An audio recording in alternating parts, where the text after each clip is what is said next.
So anyway, we're Cabarete. If you don't know much about Cabarete, what it's famous for is surfing, kite sailing. Obviously, the beaches are beautiful there.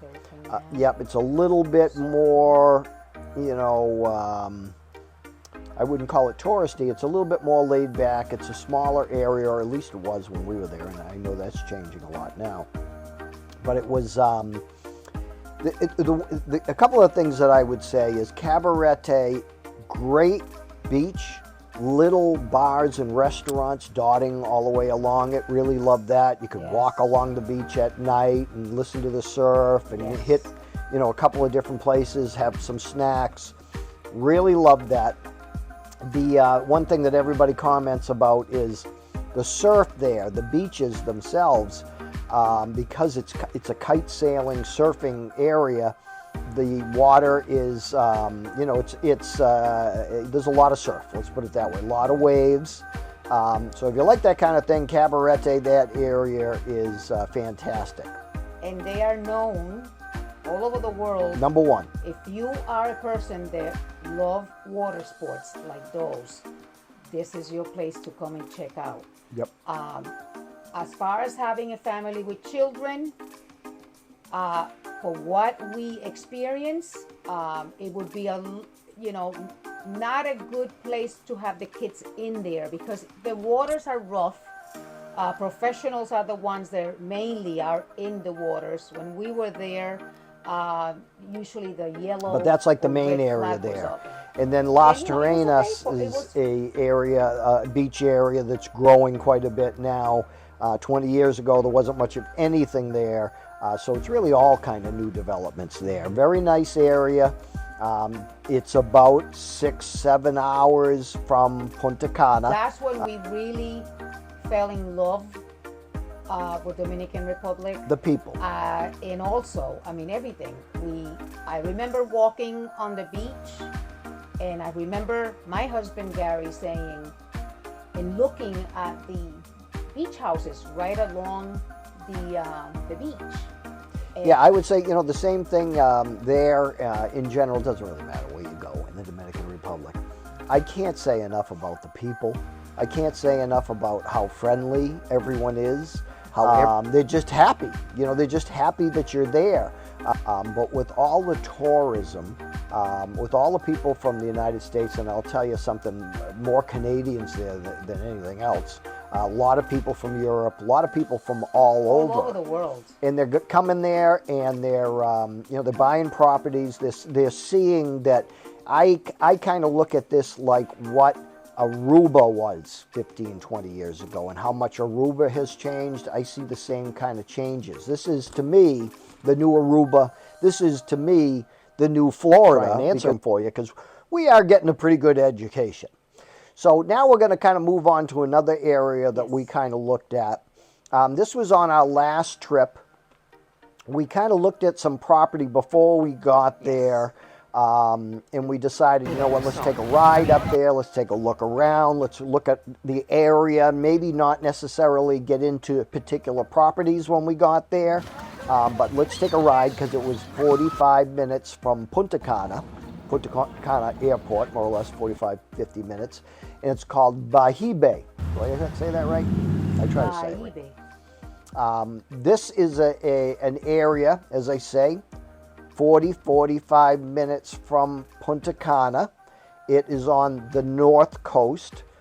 You have to go through what is like a state park, I guess, kind of thing, where there's no kind of development. So you got to take a good ride up Route 3, I think it is.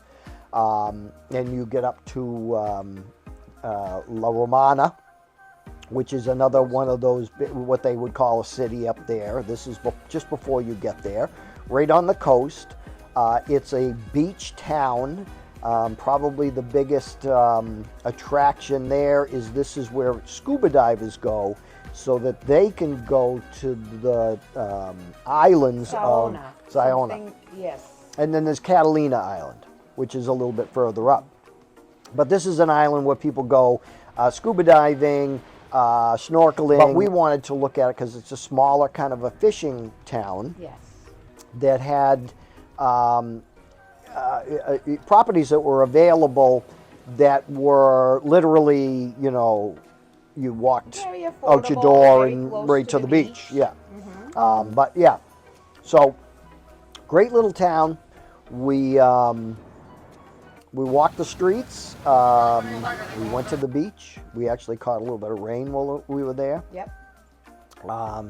As I say, likes and dislikes there is, I didn't like it. I mean, I loved it. Believe me, I liked it, but I didn't like it as much as other places. It was our first time there. I have to say that on our way there, driving in the highway was a very nice drive. It was not bumper to bumper traffic or anything like that. Great highway, very, very good. I mean, straight ahead, just drive, and that was great. And we were able to drive that far. So again, because we are new drivers in Dominican Republic, so there's certain areas that you really have to be Mario Andretti to be able to drive as good as they, you know, the way they drive. We live in a small state. It's not New York City, it's not Los Angeles or Boston. But we are experimenting and going places, and I have to say that if you desire to go take a little drive there and explore, it's a great drive. Yeah. So here we are. Now we're talking about Punta Cana. What do you got to say about that? Punta Cana, I love it. Love it. Can't wait to go back again. Yeah, I would have to say the other areas that we've been to, and we're definitely going to explore the whole island. That's the whole idea. But Punta Cana's just got it all, as far as I'm concerned. And we have like this whole kind of an idea of what we're going to do, how we're going to do it. So we're kind of excited about it. We know our way around Punta Cana. We're experts at flying in. Oh my good Lord, the last time we went, it was such a breeze. I couldn't believe it. I mean, we've done a fair amount of traveling to different areas, and it seems like it's always we're like ready to turn around and go home because it's so stressful. But we got it down. We are becoming minimalists. Yes, we're definitely becoming minimalists. I'll tell you, I'm like this all the time, and then when I get off the plane there, it's like I become a different person. It's just, it does that to me. And I think, I have this conversation with a lot of people. Everything slows down. It is island time. If somebody says, you got to be here at 2 o'clock, well, you get there when you can. Not a big deal. Take it easy. Relax. That's the way it is. And as soon as you tune into that and you tune out Boston and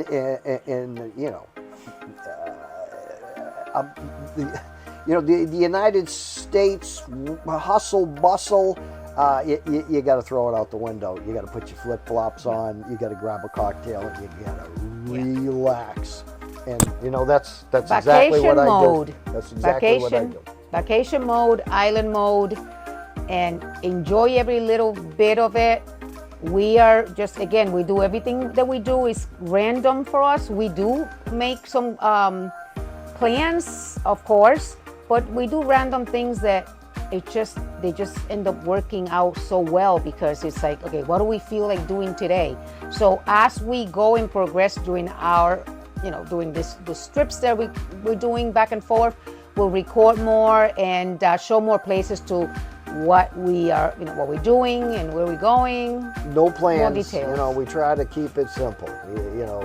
And that's the way you should be. I think stress has to go. Yes, I don't want to stress about what are we going to do tomorrow and what time we got to be there tomorrow and what time do we have to arrive, because it reminds me of back home.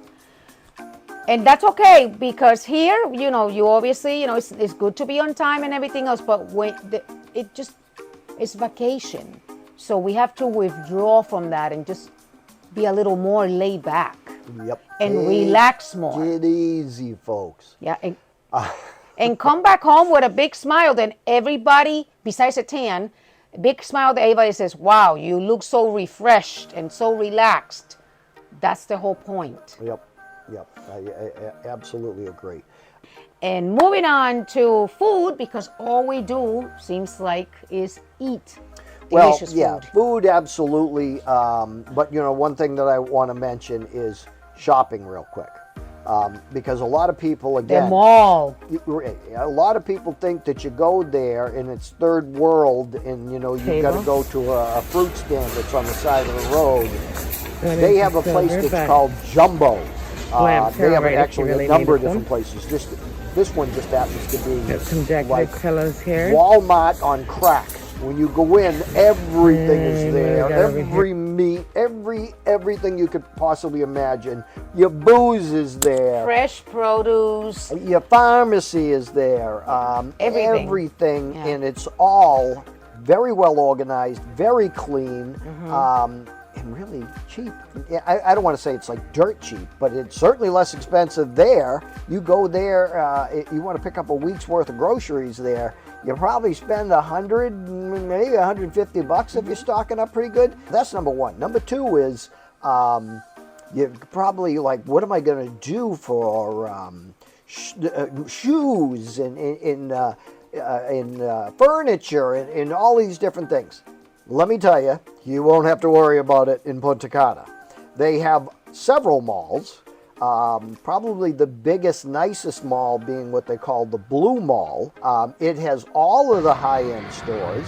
It's got high-end restaurants. It's got a high-end butcher shop. It's got a high-end wine shop. It's got everything. You know the names of all the stores. Everything. Japanese food, any type of Asian food. Pizza Hut, all over the world. Taco Bell. Exactly. They got a Taco Bell there. It's the nicest one I've ever seen in my life. And it's nice, very nice. They have food court that's clothing, outside. Beautiful. What was it? What store was that? I don't remember the name.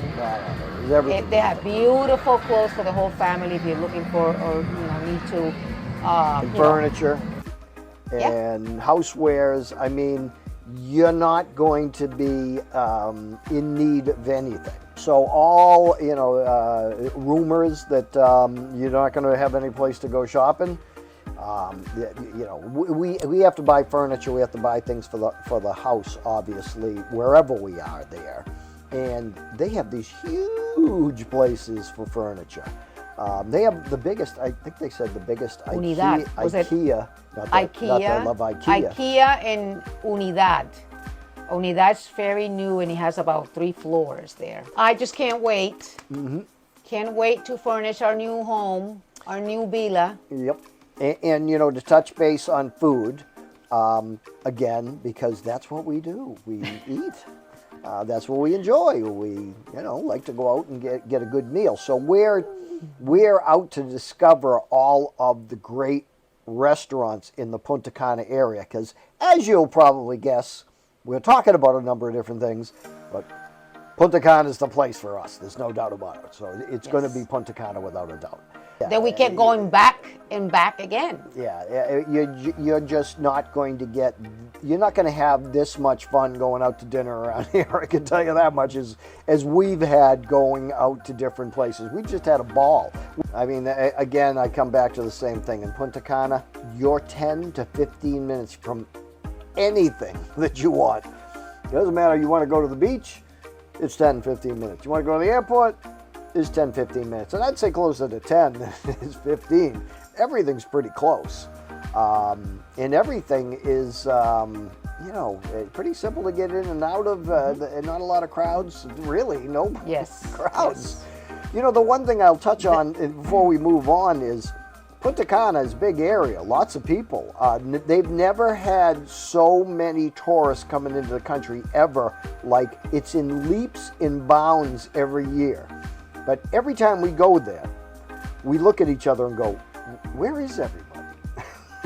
This is the first time this is the second time that we have actually traveled to Dominican Republic in February. The high season. The high season, which the weather was perfect for us. 85 degrees was great. Last year we happened to be there in May, and it was close to 100 degrees. And I love the hot weather, but it was hot. So I found myself wearing a lot more hats and more, obviously always wearing sunblock or sunscreen. But the 85-degree weather was so nice. The water was perfect. No, it was for me, for you, it was perfect because I can actually, really was, when it's hot and humid, but we had a good time, great time, anytime. And it was nice too, and it was good that we actually travel in different times too, so we know how busy it gets, how slow it is, or how the weather also is. Yeah. So the one thing I would say is, you just wonder where everybody is, because it's like, okay, this is as busy as it gets. And you're never really running into like a crowd. Yeah. You're never really waiting in a line. Yeah. Even the beaches, because really there are so many of them. I mean, Bavaro Beach is absolutely stunning, and you could start in the morning and just keep walking, and by nightfall, it's just obviously beach. The entire island's surrounded by beaches. And to me, it's perfect when you don't overcrowd of people. To me, it's perfect. I feel like I can breathe. You're not on people on top of people. And not just because of the pandemic that happened. It's just, you feel like you're free to have more places to go, and don't have to, no lines, again, less crowds. To me is just more access to a lot of things easier and quicker. Yep, absolutely. Well, that's about it for today's video. Please like, subscribe, and we'll see you in the next video.